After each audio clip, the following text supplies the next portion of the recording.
Bonjour, je suis Brice Pandoloni, je suis responsable de la programmation stratégique chez Canal+. Alors donc moi je travaille à la direction de la programmation des chaînes Canal+, donc à la direction de l'antenne. Donc je suis sur un métier assez opérationnel dans le sens où c'est assez proche de l'antenne, des programmes. Je m'occupe disons de la mise en musique un petit peu de tout ce que font les unités de programme, chacune experte dans leur domaine, la fiction, le sport, les séries. Les documentaires, et moi je m'occupe de mettre un peu en musique tout ça dans nos grilles de programme. Donc c'est à la fois un métier très opérationnel lié à l'antenne, à la confection de nos grilles, et en même temps moi je suis sur un versant de réflexion stratégique, on va dire. Donc c'est tout ce qui est réflexion stratégie éditoriale, ligne éditoriale de nos différentes chaînes, approvisionnement des différentes cases, notamment nos prime time et nos deuxièmes parties de soirée, pour Canal+, Canal+ Sport, Canal+ Décalé, Family, Cinéma, et Canal+ Série un peu plus particulièrement, parce que je suis un peu plus spécialisé encore dans le domaine série. Alors, j'ai pas vraiment de journée type. C'est un métier qui est assez varié. C'est à la fois de la vision très long terme, donc de la stratégie à très long terme sur quels vont être nos principaux approvisionnements en série, en cinéma, en création originale sur les 2-3 prochaines années. Faire des grilles différentes, faire des simulations différentes, savoir essayer d'anticiper un peu ce que seront les goûts et les envies de nos abonnés. Il y a vraiment une vision stratégique à long terme qui est toujours présente dans mon quotidien. Donc ça, forcément, c'est pas tous les jours. Ça dépend des réunions qu'on a, des sujets qui sont du moment, hein. Après, il peut y avoir au contraire des réflexes et des choses à faire très court-termistes. On est aussi sur un métier, sur une matière vivante, avec du contenu vivant, avec des directs, avec une antenne qui bouge beaucoup. Et donc, ça peut être du jour au lendemain, faire des ajustements de programmation sur une émission, sur le passage d'une bande-annonce. Donc voilà, il y a beaucoup de visionnage aussi. On se doit d'avoir tout vu, presque tout vu en tout cas, de nos programmes importants, d'avoir un avis dessus.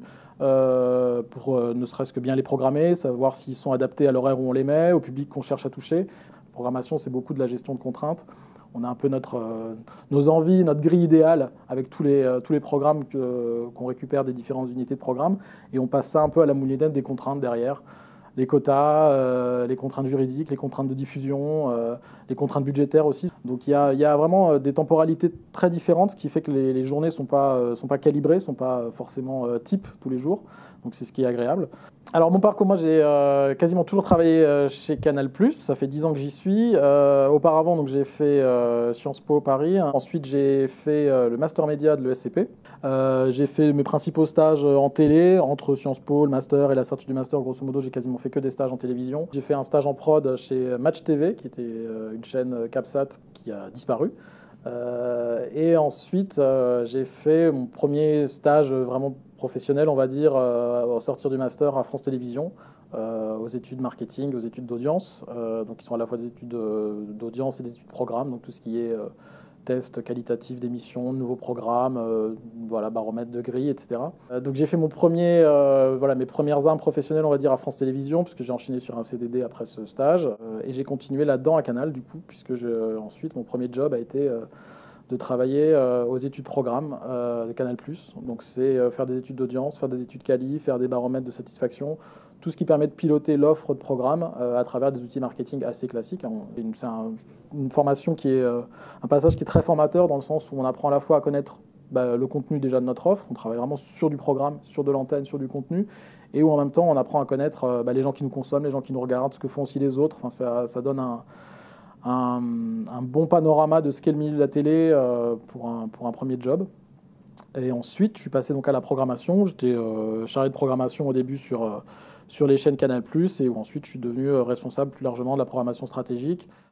Alors les conseils pour les étudiants qui veulent travailler en télé, comme je viens de le dire, mon parcours professionnel m'a beaucoup inspiré sur la partie marketing et études. Je pense que c'est un passage, pas obligé, mais en tout cas qui peut être vraiment une passerelle très intéressante pour apprendre les différents métiers de la télé. Donc le conseil, c'est déjà je dirais plus largement, de bien être au courant de tout ce que sont les premiers métiers possibles dans ce milieu-là, parce qu'on n'en a pas forcément conscience au début. Je pense qu'il faut rencontrer le plus de professionnels possible, se renseigner le mieux possible sur les différents métiers qui permettent d'avoir une porte d'entrée. Et je pense que ce qui est important pour travailler dans ces métiers, c'est d'aimer le contenu. Il y a toujours une passion derrière qui fait qu'on travaille pas dans la télé, on travaille pas dans les médias en général par hasard. Et je pense qu'il faut toujours avoir en tête cet amour-là pour le contenu et ne jamais s'en départir.